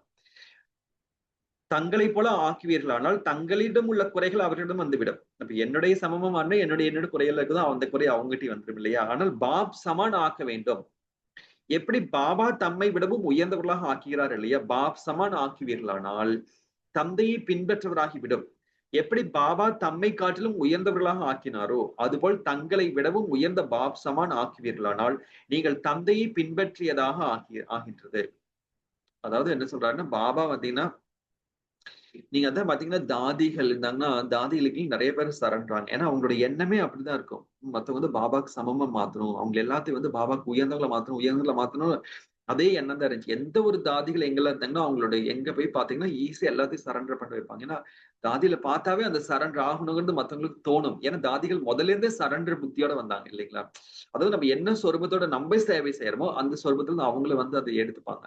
அதனால பாபா சொல்றாங்க பாத்தீங்களா, பாப் சமன் ஆக்குவீர்களானால் நீங்கள் தந்தையை பின்பற்றிதான் ஆகின்றது. ஆகவே இப்போது தங்களை போல் கூட அல்ல, பாப் சமன் ஆக்க வேண்டும். லட்சியமோ தங்களை போல் ஆக்க வேண்டும் என வைப்பீர்களானால் அவர்களிடம் உங்களோட எந்த குறைபாடு இருந்துவிடும். என்னோட லட்சியமோ நீங்கள் அவ்வளவுதான் வைத்தீர்கள். அது என்னுடைய லட்சியம் என்பது என்னுடைய சமமா தான் அவங்களை மாத்தணும்னு நம்ம நினைச்சோம் அப்படின்னா, எனக்குள்ள என்ன குறை இருக்குதோ அந்த குறை அவங்ககிட்ட இருக்கும். ஆனா பாபாக்கு சமமாக மாத்த வேண்டும் அப்படிங்கிறது உயர்ந்த சிந்தனையோட இருக்கையில அவங்க வந்து உயர்ந்த இதுக்கு வருவாங்க. ஏனென்றால் லட்சியமோ நீங்கள் அவ்வளவுதான் வைத்தீர்கள். ஆகவே லட்சியம் எப்போது சம்பூர்ண நிலை அடைவதற்காக வைக்க வேண்டும். எப்போதுமே. அப்ப நம்ம லட்சியம் கூட எப்படி இருக்கும், நம்ம சம்பூர்ண நிலை. நம்மளுக்கு மட்டும் கிடையாது. பாபா கேட்கிறாங்க, பகவான் வந்திருக்காரு. எவ்வளவு உயர்ந்ததை கேட்கணுமோ அவ்வளவு உயர்ந்ததை பாபாட்ட நம்ம அடையணும் ஆக்சுவலா. ஏன்னா பகவானே வந்ததுக்கு பின்னாடி, கடவுளே வந்ததுக்கு பின்னாடி நம்ம கொஞ்சம் கொஞ்சமா நம்ம நினைக்க கூடாது. அதனாலதான் பாபா சொல்றாரு, லட்சியம் எப்போதுமே சம்பூர்ண நிலை அடைவதற்காக வைக்க வேண்டும். யார் சம்பூர்ண மூர்த்தி பிரசித்தி பெற்றவராகி விட்டனரோ அவர்களுக்காக லட்சியம் வைக்க வேண்டியதில்லை. யார் இப்போது குப்தமாக உள்ளனரோ, வெளிப்படையாக வரவில்லையோ அவர்களுக்கும் லட்சியம் வைக்க முடியாது. ஏனென்றால் நோக்கம் எப்படியோ அதுபோல் குறிக்கோள் வைக்க வேண்டியுள்ளது. ஆக நோக்கத்தை சிரேஷ்டமானதாக வைப்பீர்களானால் பிராப்தியம் சிரேஷ்டமானதாக இருக்கும். நம்மளுடைய நோக்கம் சிரேஷ்டமாக இருக்கல, நம்மளோட பிராப்தியும் கூட சிரேஷ்டமானதாக இருக்கும். இப்போது மூன்றாவது கண் எப்போதும் மேலே இலக்கின் மீது நன்கு பற்றி கொண்டதாக இருக்க வேண்டும். நம்மளோட மூன்றாவது கண் வந்து நம்ம மேல இலக்கு மேல அவ்வளவு பற்றி இருக்கணும். அதாவது பிடிச்சிருக்க வேண்டும். எப்படி யாராவது மூழ்கிய அவஸ்தாவில் இருப்பார்களானால் அவர்களின் கண்கள் ஒரே நிலையில் நிலைத்திருக்கும் இல்லையா? அதாவது ஒரே ரசனையில் இருப்பாங்க, ஒரே பாபானுடைய நினைவில் கீழ் அப்படி மூழ்கிய நிலையில் இருப்பாங்க. அதுபோல் இந்த மூன்றாவது கண் திவ்ய புத்தியின் இந்த கண்ணும் கூட சதா ஒரே நிலையாக ஒரே ரசனையில் இருக்கும். ஒரே நிலையில் என்றால் ஒருவரிடமே நிலைத்து மூழ்கி இருக்கும் ரூபம் காணப்படும். இதுதான் நம்முடைய புருஷார்த்தனுடைய விஷயம். அப்ப சம்பூர்ண மூர்த்தி எல்லாம் எதுக்காக பாபா தாக சொன்னாரு, நம்மளுடைய ஒரே ரசனையில் இருக்கிறதுக்காக. இப்ப வந்து நம்மளுடைய சரீரம், நம்ம உறவுகள், நம்ம செல்வம், நம்மளுடைய பிராப்தி என்ன அடைஞ்சுக்கோ இதுலதான் புத்தி போயிட்டே இருக்கும். அப்ப இது எல்லாமே சம்பூர்ண சமர்ப்பணம் அடைந்து விட்டால்தான் நம்ம புத்தி காலியா இருக்கும். எப்ப புத்தி காலியா இருக்குல்ல அப்பதான் வந்து பாபா நினைவில் இருக்க முடியும். அதனாலதான் இந்த சம்பூர்ண சமர்ப்பணம் அப்படிங்கிறது பாபா வந்து நம்மளுக்கு சொல்லிட்டே இருக்காரு. இந்த கண் ஒரே நிலையில் என்றால் ஒருவரிடமே நிலைத்து மூழ்கி இருக்கும் ரூபம் காணப்படும். மூன்றாவது கண்ணின் சாட்சாத்காரம் எப்படி ஏற்படும்? நெற்றியின் மூலம். நெற்றியில் ஜொலிப்பு, கண்களில் பொலிவு காணப்படும். நெற்றியினோட ஜொலிப்பு கிடைக்கும், கண்கள்ல பொலிவு காணப்படும். இதிலிருந்தும் தெரிந்து கொள்ளலாம் இவருடைய மூன்றாவது கண் மூழ்கிய நிலையில் உள்ளதா அல்லது யுத்த மைதானத்தில் உள்ளதா என்று. எப்போது கண் கொஞ்சம் சரியில்லாமல் உள்ளதோ அப்போது கண் இமைகள் அதிகமாக மேலே கீழே படபடுத்துக் கொண்டிருக்கும். இதுவும் மூன்றாவது கண் யதார்த்த ரீதியில் சரியாக இருக்குமானால், அதாவது திவ்ய திருஷ்டி யதார்த்த ரீதியில் சுத்தமாக இருக்குமானால் ஒரே நிலையில் இருக்கும். பாபா சொல்றாங்க, மற்றவங்களோட கண்ணை பார்த்தாவே நம்ம என்ன ஸ்டேஜில் இருக்காங்கன்னு நம்ம தெரிஞ்சுக்கலாம். ஆத்மானுடைய விண்டோ எதுனா கண்ணுதான். அப்ப அந்த ஆத்மால என்ன ஸ்திதி இருக்கோ அது நம்ம கண்ணுல பார்த்தாவே தெரியும். ஏன்னா அந்த கண்ணுல தான் பாத்தீங்கன்னா எல்லா அந்த மீன்ஸ் அதனுடைய வெளி தோற்றம், ஆத்மானுடைய வெளி தோற்றம் நம்ம கண்ணுல தான் இருக்கும். பாபா சொல்றீங்க ஒரே ஸ்திதியில இருப்பாங்க. அவங்களுடைய பார்வையிலே தெரியும் இல்லையா, அவங்க லைத்து மூழ்கி இருக்கக்கூடிய நிலையில இருக்காங்களா அல்லது இந்த யுத்த மைதானத்தில் இருக்காங்களா அப்படிங்கறத அவங்க கண்களை பார்த்தாவே தெரிஞ்சிடலாம். அதாவது திவ்ய திருஷ்டி யதார்த்த ரீதியில் சுத்தமாக இருக்குமானால் ஒரே நிலையில் இருக்கும். கண்களில் ஏதாவது தூசி விடுமானால் என்னவாகும்? இமைகள் படபடக்க தொடங்கும். பாபா பாருங்க எவ்வளவு கிளீனா எக்ஸ்பிளைன் பண்றாரு. எப்படி ஒரு இம்பியூரிட்டி வரப்ப எப்படி வருது, அது கண்ணுல பார்த்தா எப்படி ஆத்மானுடைய காட்சி தெரியுது அப்படிங்கறத எப்படி சொல்றாரு. அல்லது ஆட்டம் காண்பது யதார்த்த ஆரோக்கியத்தின் அடையாளம் ஸ்திரமாக இருப்பது. அவ்வாறு இந்த மூன்றாவது கண் எப்போதும் ஒரே நிலையில் நிலைத்திருக்க வேண்டும். இது ரொம்ப ரொம்ப ரொம்ப டீப்பான பயணம். நம்ம மூன்றாவது கண் வந்து எப்பவுமே பாபானோட நினைவிலே இருக்கணும் அப்படிங்கிறதுக்காக இவ்வளவு விஷயத்த சொல்றாரு. இந்த சாட்சாத்காரம் உங்கள் நெற்றியின் மூலமாக ஏற்படும். கண்கள் மூலம் ஆனால் சோதித்து பாருங்கள். அதாவது சாட்சாத்காரம் எப்படி ஏற்படும்? நம்ம நெற்றி மூலமா ஏற்படும், நம்ம கண்கள் மூலமா ஏற்படும். ஆனால் சோதித்து பாருங்கள், நமது மூன்றாவது கண் வெகு விரைவில் மூடிக்கொள்வதும் திறப்பதுமாக இருக்கிறதா? இப்ப நம்ம மூன்றாவது கண் பாபா நினைக்கிறோம், அப்புறம் மறந்துறோம், நினைக்கிறோம் மறந்தோன்னா அந்த மாதிரி இருந்துச்சுன்னா எப்படி இருக்கும்? அல்லது சதா திறந்திருக்கிறதா? யாராவது நினைவில் மூழ்கி விடுவார்களானால் கூட கண்கள் ஒரே நிலையில் நிலைத்துவிடும். ஆக இங்கேயும் கூட யார் ஒருவருடைய நினைவிலேயே மூழ்கி இருக்கின்றனரோ அவர்கள்தான் சம்பூர்ண ஸ்திதியில் நிலைக்க முடியும். இதுதான் பாபா சொல்லக்கூடிய விஷயம் என்ன அப்படின்னா, யார் வந்து ஒருவருடைய ரசனையிலேயே ஒருவருடைய நினைவிலேயே மூழ்கி இருக்கின்றனரோ அவர்கள்தான் சம்பூர்ண ஸ்திதியில் நிலைத்திருக்க முடியும். இல்லை என்றால் கண்களை போல மூடுவதும் திறப்பதுமாக இருக்கும். கண் எப்படி நம்ம மூடுறோம் திறக்கிறோம், அந்த மாதிரி நம்ம மூன்றாவது கண்ணு மூடுறோம் திறக்கிறோம், அந்த மாதிரி ஆயிரும். யாராவது உங்களை சாட்சாத்காரமாக பார்க்கின்றனர் என்றால் உங்கள் மூர்த்தி மேலே கீழே அசைந்து கொண்டிருக்குமானால் என்ன சாட்சாதாரம் செய்வார்கள்? பாபா வந்து எப்படி சொல்ல, நம்மள வந்து யாராவது சாட்சாத்காரம் செய்கிறாங்கன்னா மூட்டி மேல கீழே போயிட்டு இருக்குது அப்படின்னு நம்ம ஸ்திதி மேல கீழே போயிட்டு இருக்குன்னா எப்படி சாட்சாத்காரம் அடைவார்கள்? எப்படி போட்டோ எடுக்கும்போது அசையாமல் இருக்க சொல்கின்றனர் இல்லையா? அசைந்து விட்டால் போட்டோ கெட்டு போகும். அதேபோல் உங்கள் அவஸ்தா ஆடுகிறது என்றால் என்ன சாட்சாத்காரம் ஆகும்? எப்படி போட்டோ எடுக்கும்போது தன்னை எவ்வளவு ஸ்திரமாக்கிக் கொள்கிறார்களோ, அதுபோல் நம்முடைய பக்தர்கள் ஒவ்வொரு சமயமும் நமது சாட்சாத்காரம் செய்து கொண்டிருக்கின்றனர் என்று புரிந்து கொள்ளுங்கள். இந்த சமயத்துல நம்மளுடைய மூர்த்திக்கு முன்னாடி நம்மளுடைய பக்தர்கள் நம்மளை சாட்சாத்காரம் செய்து கொண்டிருக்கிறார்கள். ஒவ்வொரு நேரமும் அதே ஸ்திதியில் இருக்கணும். எனக்கு முன்னாடி வந்து ஆயிரக்கணக்கான கோடிக்கணக்கான என்னுடைய பக்தர்கள் வந்து என்னை பார்த்துட்டு இருக்காங்க.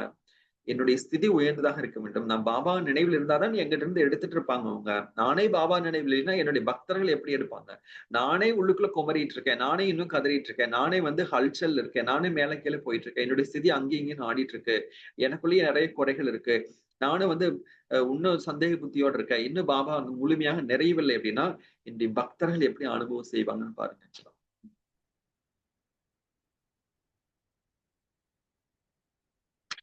சாட்சாத்கார மூர்த்தி, அதாவது ஸ்திர மூர்த்தியாக இருப்பீர்கள். இல்லை என்றால் பக்தர்களுக்கு சாட்சாத்காரம் தெளிவாக ஆகாது. தெளிவான சாட்சாத்காரம் செய்விப்பதற்காக ஸ்திர புத்தி, ஒரே நிலையில் நிலைத்திருக்கும் ஸ்திதி அவசியமாகும். ஸ்திர புத்தினா ஒரே ஒரு நிலை. ஏக் பாபா துஸ்ரான போய் ஒரே பாபா தான். ஒரே பாபா புத்தியில் இருந்துட்டே இருக்கணும். புரிந்ததா? இப்போதிருந்தே பக்தர்கள் ஒவ்வொருவரையும் சாட்சாத்காரமாக பார்ப்பார்கள். நம்மளுடைய பக்தர்கள் நம்மளுடைய சாட்சாத்காரத்தோட பார்ப்பாங்க. அந்த பொருள், அதாவது சமஸ்காரம் அந்த பக்தர்களின் ஆத்மாவில் நிரம்பும். பிறகு அந்த சமஸ்காரம் உள்ளடங்கி விடும். பிறகு துவாபர யுகத்தில் அதே சமஸ்காரம் எமர்ஜ் ஆகும். எப்படி நீங்கள் புரிய வைக்கிறீர்கள் இல்லையா? தர்ம ஸ்தாபர்கள் இங்கிருந்து செய்தியை பெற்று சமஸ்காரத்தை நேர்த்திக்கொண்டு சொல்வார்கள். அதாவது பாபாட்ட வந்து பாபா ஞானத்தை கொஞ்சம் எடுத்துட்டு ஸ்தாபர்கள் இங்கிருந்து செய்தியை பெற்று சமஸ் ஞானத்தை எடுக்கிறாங்களோ அதுதான் வந்து ஸ்தாபர்கள் வந்து அந்த ஸ்தாபனை செய்வாங்க. ஏன்னா இப்ப இருக்கக்கூடிய அந்த பாபா வரக்கூடிய அந்த ஒரு செகண்ட்ல பாபா பாக்கல அவங்க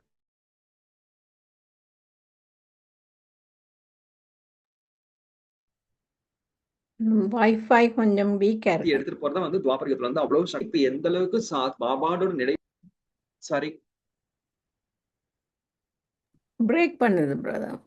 ஓகே வைஃபை கொஞ்சம். ஓகே, மேபி இன்டர்நெட் ப்ராப்ளம் இருக்கலாம். இப்போ ஓகே இல்லைங்களா? அந்த ஒரு செகண்ட் வந்துச்சு நான் பார்த்தேமா இன்டர்நெட்ல ஒன்று. செய்தியை பெற்று சமஸ்காரத்தை நிரப்பிக் கொண்டு செல்வார்கள். அதனால் துவாபர யுகத்தில் வெளிவரும். அதே போல் உங்கள் அனைவரின் அவர்களுடைய பக்தர்கள் மற்றும் பிரஜைகள் சமஸ்காரத்தை எடுத்து செல்வார்கள். அப்ப நம்ம வந்து நீங்க வந்து ஒவ்வொரு செகண்ட் இப்ப வந்து நம்ம வந்து யோகா பண்ணல, நம்மளுக்கு மட்டும் யோகா பண்ணது கிடையாது. நம்மளுக்கு யோகா பண்றோம்.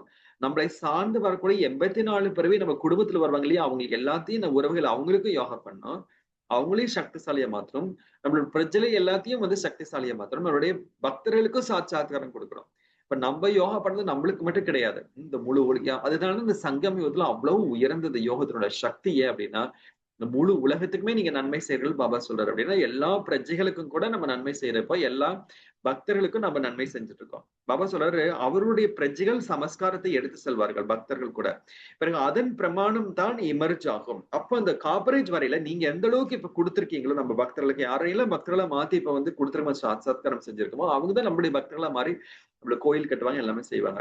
அதன் பிரமாணம் தான் எமர்ஜ் ஆகும். பக்தர்களுக்கு முன்னால் தெளிவான மூர்த்தியாக காணப்படவில்லை என்றால் அவர்களிடம் அந்த சமஸ்காரம் எப்படி நிரம்பும்? இப்ப வந்து அந்த தெளிவான மூர்த்தி அவங்களுக்கு சாட்சாத்காரம் தெரியவில்லைன்னா அவங்களுக்கு வந்து அந்த அந்த வந்து காப்பரேஜ் வந்து எப்படி அவங்க வந்து நம்மளுடைய கோயில் கட்டுவாங்க? அவங்களுக்கு எப்படி தெரியும்? இந்த காரியத்தையும் செய்ய வேண்டும். பிரஜையை உருவாக்கினால் மட்டும் போதாது, அதனுடன் கூடவே பக்தர்களுக்கும் அந்த சமஸ்காரத்தை நிரப்ப வேண்டும். அப்ப நம்ம பிரஜை மட்டும் உருவாக்குனா பத்தாது. பக்தர்கள் கூட அந்த சமஸ்காரத்தை, அந்த பக்தியினுடைய சமஸ்காரத்தை, அந்த என்னது அந்த அவங்களுக்கு நிரப்பணும். இப்போ அவங்க அந்த பக்தரோட மனசை வந்து பூர்த்தி செய்யணும். இப்பதான் நம்ம பூர்த்தி செய்ய முடியும். ஏன்னா இப்பதான் நம்ம கடவுள்கிட்ட இருந்து எடுத்துட்டு இருக்கோம் இல்லையா? துவாபரேஜ்ல நம்ம வந்து காப்பரேஜ்ல இருந்து நம்ம எடுக்கிறது கிடையாது. கடவுள்கிட்ட இருந்து நம்ம வந்து சிலையா தான் இருப்போம். இப்ப நம்ம எந்த அளவுக்கு எடுக்கிறோமோ அந்த பக்தியில கொடுக்கிறோமோ மற்ற ஆத்மாக்களுக்கு பிராப்தி செய்யறோமோ இது வந்து ரொம்ப ஒரு சீக்கிரட்டான ரொம்ப ரொம்ப ஒரு ஆழமான விஷயம். எப்படி பக்தர்கள் கிரியேட் ஆகுறாங்க அப்படிங்கிறது ஆக்சுவலா பக்தர்கள் எப்படி கிரியேட் ஆவாங்கன்னா நம்மளுடைய மனசு எப்ப பூர்த்தி ஆகுதோ நீங்க எந்த ஆத்மாவுக்கு ஒரு ஜஸ்ட் ஒரு திருஷ்டி கொடுத்தீங்கன்னா போதும். ஒரே ஒரு திருஷ்டி, ஒரு ஆத்மாவுக்கு ஒரு திருஷ்டி கொடுத்து பாபா இந்த ஆத்மாக்கு அனுப்பக்கூடியனா அவரே உங்க பக்தியை மாறிடுவார் ஆக்சுவலா. நீங்க அப்ப எத்தனை பேருக்கு திருஷ்டி கொடுக்கலாம்னு பாருங்க ஆக்சுவலா. ஒரு ட்ரெயின்ல போறீங்க எவ்வளவு பேருக்கு கொண்டு அவங்களுக்கு முன்னாடி எல்லாம் திருஷ்டி கொடுங்க, அவங்க பக்தர்களா மாறிடுவாங்க ஆக்சுவலா. மனசால ஷார்ட்ஸ் கொடுங்க, மனசால எமர்ஜ் பண்ணுங்க ஆக்சுவலா.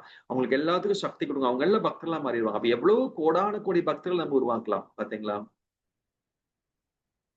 எத்தனை பிரஜைகள் உருவாக்கியுள்ளனர், எத்தனை பக்தர்கள் உருவாக்கியுள்ளனர் என்பதும் தெரிய வரும். பக்தர்களின் மாலை மற்றும் பிரஜைகளின் மாலை இரண்டும் பிரத்யட்சமாகும். ஒவ்வொருவருக்கும் அவரவருடைய 2 மாலைகளும் சாட்சாத்காரமாகும். பாபா சொல்றாரு, நம்மளுக்கு போறதுக்கு முன்னாடி நம்மளுக்கு முன்னாடி பக்தர்கள் மாலை எழுது, பிரஜைகள் மாலை எழுது, எல்லாமே தெரிய வரும். நான் மாலையில் எந்த இடத்தில் சுற்றப்பட்டிருக்கிறேன், இதுவும் கூட மிக ரகசியமாகும். அதாவது யாருடைய பக்தர்கள் அதிகமாக உள்ளனர், யாருக்கு பிரஜைகள் அதிகமாக உள்ளனர் என்று எப்படி சிலருடைய ராஜதானி பெரிதாக இருந்தாலும் செல்வம் குறைவாக இருக்கும், சிலருக்கு ராஜதானி சிறியதாக இருந்தாலும் செல்வம் அதிகம் இருக்கும். இதுவும் கூட குப்தமான ரகசியமாகும். நீங்க எல்லா விஷயங்கள் பாத்தீங்கன்னு வச்சுக்கலாம், இந்த சங்கம் இதுல வந்து சில சில விஷயங்கள் பயங்கர குப்தமா நடந்துட்டு இருக்கு, நம்மளுக்கே தெரியாது. நம்ம ஏன் அந்த அளவுக்கு சதித்தா பாபா சொல்றாரு, சம்பூர்ண சமர்ப்பணம் செய்தில பாபானுடைய ஒரே பாபானுடைய ரசனையில் இருக்குல்ல. நம்ம சில டைம் இந்த கன்ஃபியூஷன் கூட போகக்கூடாது. எப்படி பிரச்சனைகள் வருது, எப்படி ராஜதானி உருவாகுது, நம்ம என்ன ஆக போறோம். நம்மளுடைய தேவை இப்ப வந்து சம்பூர்ண சமர்ப்பணம் ஆயிரு, சம்பூர்ணமாக மாற வேண்டும், சம்பன்னமாக மாற வேண்டும், கம்ப்ளீட் அண்ட் பர்ஃபெக்டா மாறணும். அது நம்மளுடைய ரகசியம், இந்த நம்மளுடைய லட்சியமே. அதாவது யாருடைய பக்தர்கள் அதிகமாக உள்ளனர், யாருக்கு பிரஜைகள் அதிகமாக உள்ளனர் என்று தெரிய வரும். இதுவும் கூட குப்தமான ரகசியமாகும். இது எப்போதாவது வெளிப்படலாம். இப்போதோ லட்சியம் வையுங்கள். பிரஜைகளை உருவாக்குவதற்காக பக்தர்களோ கடைசி நேரத்தில் மினிட் மோட்டார் போல் உருவாகுவார்கள். பக்தர்கள் உருவாகுறது ஜஸ்ட் ஒரு செகண்ட்லயே உருவாக்கிடுவாங்க. பிரஜைகள் கூட கொஞ்சம் லேட் ஆகும்.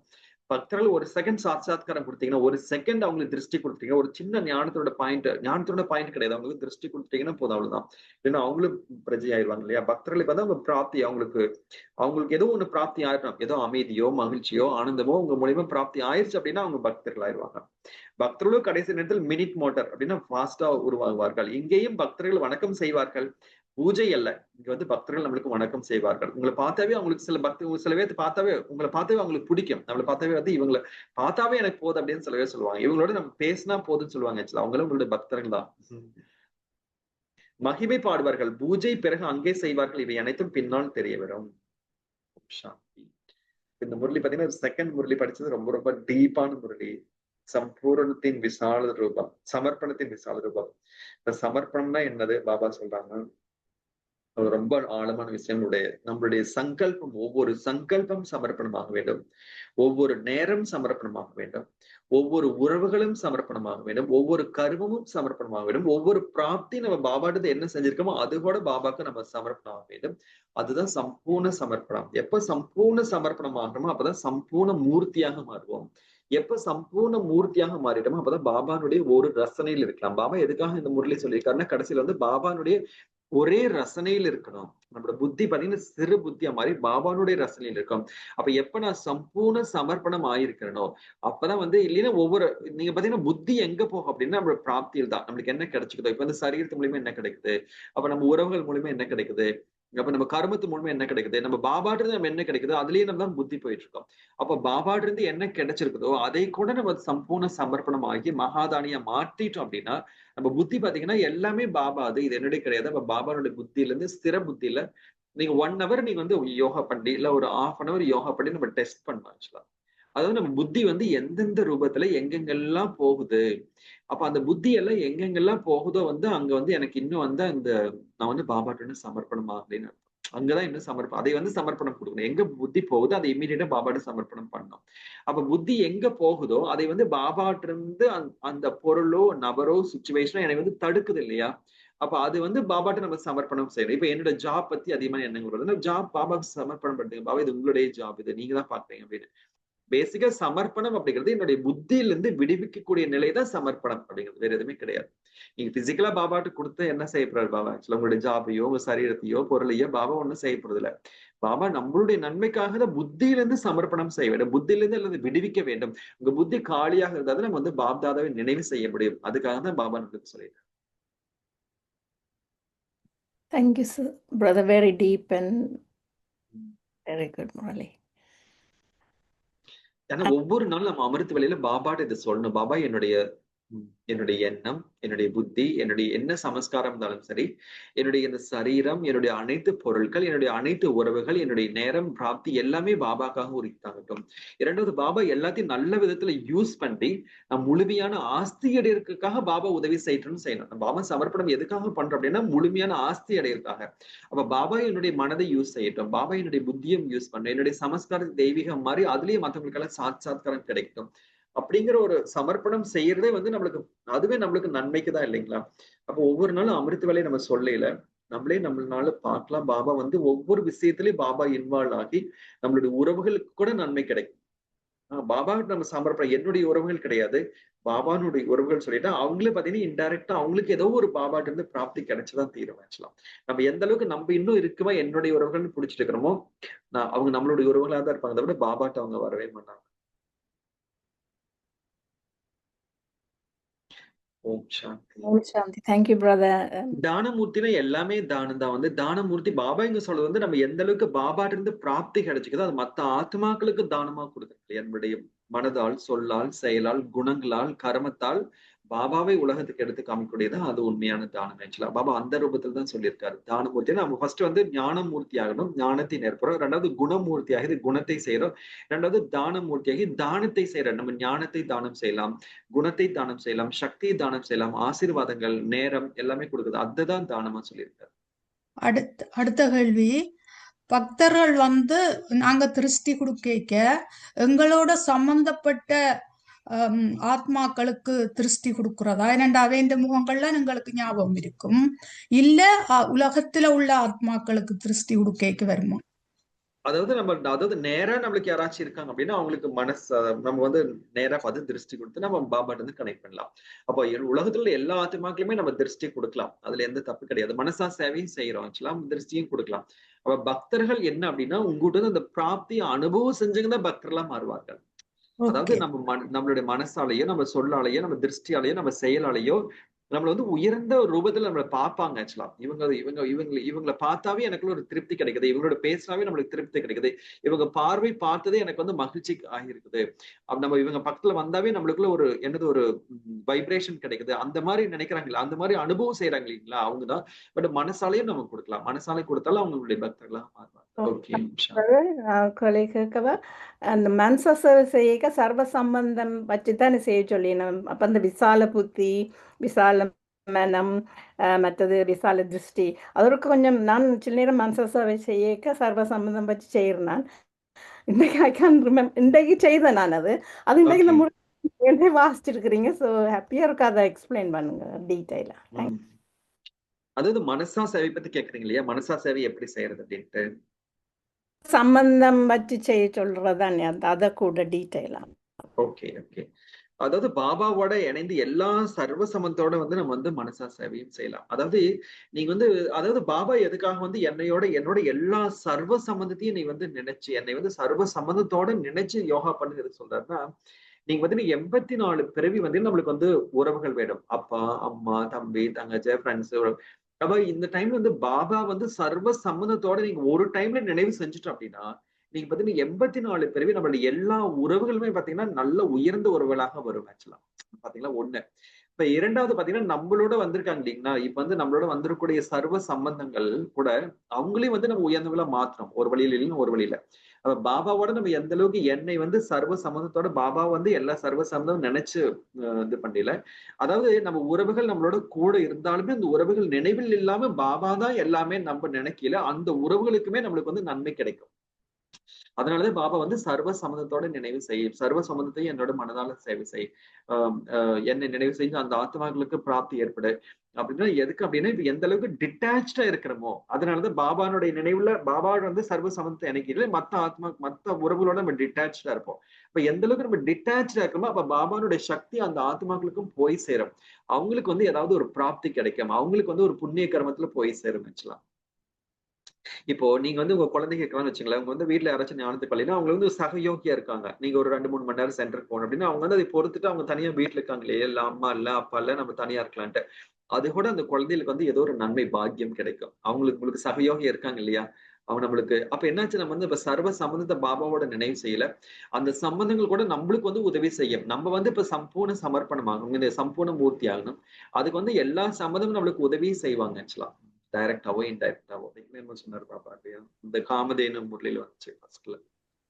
கடைசியா இப்ப நாங்க எங்களை ஒளியா பாக்குறதா அவர் மற்றவர் ஒளியா பாக்குறத சொல்றாரு. நம்மள ஒளியா பார்க்கணும். நம்மள ஆத்மா சரீரம் இரண்டையும் முழுமையா ஒளியா பார்க்கல அவங்க ஒளியா அனுபவம் செய்வாங்கன்னு பாபா தான் சொல்லியிருக்காரு. நம்மள ஒளியா பார்க்கல தான் அவங்களுக்கு அந்த ஒளி, அந்த ஆத்மாங்கிற ஒளி அனுபவம் ஆகும் அப்படின்னு பாபா சொல்லியிருக்காரு. பிரதர் நாங்க எங்களை ஒளியா பார்க்குறோன்னா ஒளி என்றதுக்குள்ளே எங்களோட தெய்வீக குணங்களை தானே கொண்டு வச்சு பார்க்குறோம். ஜஸ்ட் அந்த நாட் ஒளி அப்படிங்கிறது வந்து ரெண்டு விதத்துல இருக்கு. ஒண்ணு வந்து லைட்னஸ் ஏன்னா பியூரிட்டி. எப்படி ஃபரிஸ்தா ஏஞ்சல் பாத்தீங்கன்னா எப்படி ஒளியா இருக்கு இல்லையா, அந்த மாதிரி ஒளி, அந்த ஒளிங்கிறது அந்த லைட்னஸா இருப்பாங்க. ரெண்டாவது லைட்டும் அவங்க பார்ப்பாங்க. ஆக்சுவலா மீன்ஸ் நீங்க சொன்னது கூட அந்த மாதிரி ஒரு குணத்து மூலியமா உங்களுக்கு ஒளி கிடைக்கலாம், அவங்க சக்தி மூலமா ஏதாவது ஒளி கிடைக்கலாம், அது கூட இருக்கு ஆக்சுவலா. தேங்க்ஸ். தேங்க்யூ. நீங்க பாத்தீங்கன்னா சில பேர்த்தோட ஃபேஸ்ல ஆத்மால பாத்தீங்கன்னா பாபா பாத்தீங்கன்னா எப்படின்னா முன்னாடி பிரம்ம பாபா இருக்கல, பிரம்ம பாத்தீங்கன்னா ஒரே ஒரு செகண்ட் திருஷ்டி குடிக்கல, அந்த ஒளி பாத்தீங்கன்னா அவங்களை போய் அப்படியே அசரீரியா மாத்திரும். தாதிகளுக்கெல்லாம் எக்ஸ்பீரியன்ஸ் வேணும், அசரீரியா மாறிடுச்சு, அவங்களுக்கு சரீரம் மட்டும் தான் மாறிடுச்சு, அந்த அளவுக்கு சக்தி. இங்க லைட் அப்படின்னா லைட்னஸ் கூட கிடையாது, லைட் அப்படின்னா அந்த பவர் கூட இருக்கு. லைட் அண்ட் மைட் ரெண்டுமே சேர்ந்து அவங்களுக்கு வந்து அனுபவம் ஆகும். அவங்களுக்கு ஏதோ ஒரு திவ்ய சக்தி, அவங்க ஒரு தெய்வீக சக்தி வந்து அவங்களுக்கு அட்ராக்ட் ஆன மாதிரி அவங்களுக்கு ஒரு ஃபீலிங் கிடைக்கும். பாத்தீங்களா, அதுதான் வந்து அங்க பாபா சொல்லக்கூடிய விஷயம். சோம் சாந்தி. Thank you, நான் ஒரு brother. Om Shanti. தேங்க்யூ சாந்தி. Sorry. நான் ஒரு ஆத்மா, நான் நெற்றியின் நடுவில் அழகாக ஒளியாக ஜொலித்துக் கொண்டிருக்கக்கூடிய ஒளி ஜோதியாக பார்த்து கொண்டு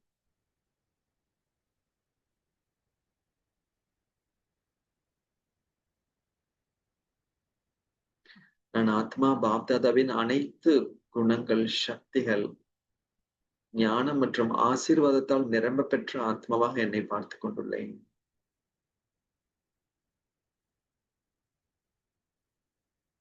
நான் ஆத்மா காமதேனு மகாதானியாக மாறி இந்த உலகில் உள்ள ஒவ்வொரு ஆத்மாக்களுக்கும் அன்பு, மகிழ்ச்சி, ஆனந்தம் என்ற சக்திகளை தானமாக கொடுத்து கொண்டிருக்கும்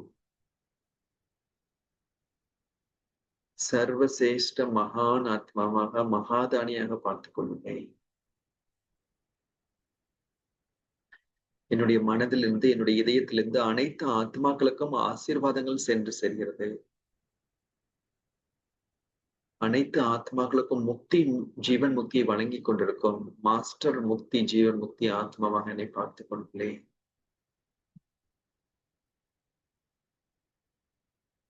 நான் ஆத்மா வள்ளலாக இருந்து, தான மூர்த்தியாக இருந்து, குணமூர்த்தியாக இருந்து, சம்பன்ன மூர்த்தியாக இருந்து அனைவருக்கும் பாபாவின் லைட் மைட்டை அளித்துக் கொண்டுள்ளேன். பாபாவிடமிருந்து என்னெல்லாம் எனக்கு பிராப்தியாகியுள்ளதோ அனைத்தும் நான் அனைத்து ஆத்மாக்களுக்கும் மனதார்வம் இதயத்துடனும் அளித்துக் கொண்டுள்ளேன். எண்ணம், சொல், செயல், என்னுடைய உள்ளுணர்வு, உறவுகள், நேரம் அனைத்தும் பாபாவிடம் முழுமையாக சமர்ப்பணம் செய்விக்கிறேன். நான் பாபாவிடம் முழுமையாக சமர்ப்பணம் செய்யும் பொழுது அனைத்தும் பாபா என்னுடைய சேவைக்காக, என்னுடைய பாக்கியத்துக்காக அனைத்தையும் யூஸ் செய்து கொண்டுள்ளார். என்னுடைய ஒவ்வொரு நேரமும் பயனுள்ளதாக மாறுகிறது, ஒவ்வொரு மூச்சும் பயனுள்ளதாக மாறுகிறது, ஒவ்வொரு எண்ணமும் பாபாவின் சேவையிலேயே நான் செய்து கொண்டுள்ளேன். பாபா அனைத்து பிராப்திகளின் சொரூபமாக என்னை ஆக்கிக் கொண்டுள்ளார்.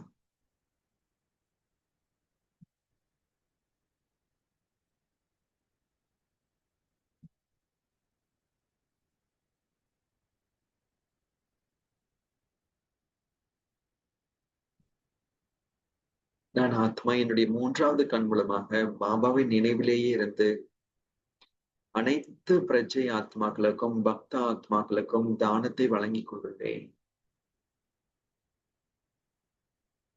அனைவருடைய மனதையும் அனைவருடைய ஆசைகளையும் பூர்த்தி செய்யும் நான் காமதேனுவாக என்னை உணர்த்துகிறேன். நான் ஆசை என்று தெரியாத ஒரு ஆத்மாவாக இருந்து மற்றவருடைய ஆசையை பூர்த்தி செய்து வைத்துக் கொண்டேன்.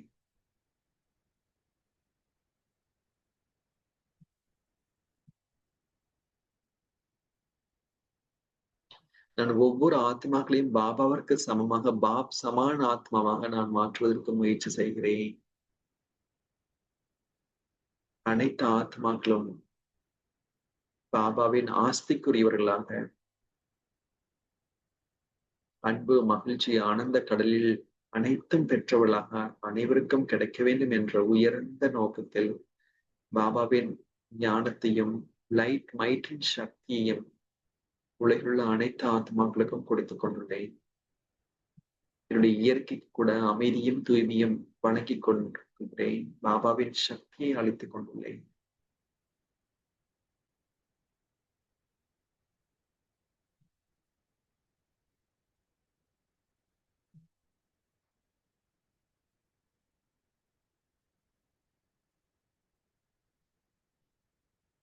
நான் முழுமையான சமர்ப்பணம் ஆகும் பொழுது சம்பூர்ண வெற்றி மூர்த்தியாக என்னை பார்த்துக் கொண்டுள்ளேன்.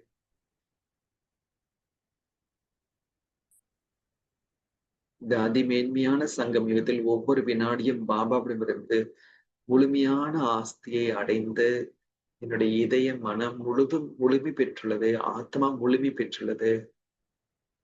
சர்வ பிராப்தி சம்பன்ன ஆத்மாவாக, அதாவது அனைத்து பிராப்திகளும் முழுமையாக பெற்ற ஆத்மாவாக என்னை அனுபவம் செய்கிறேன்.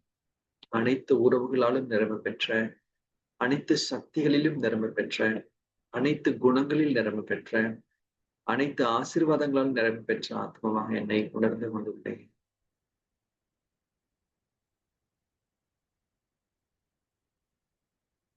என்னுடைய ஆத்மா மற்றும் சரீரத்தின் ஒளி மூலமாக அனைவருக்கும் சாட்சாத்காரம் செய்விக்கும் சாட்சாத்கார மூர்த்தியாக என்னை பார்த்துக் கொண்டுள்ளேன்.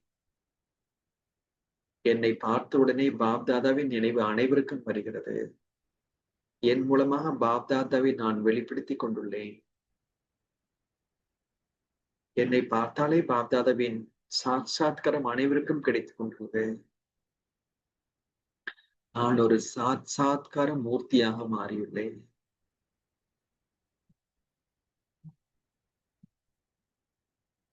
ஓம் சாந்தி.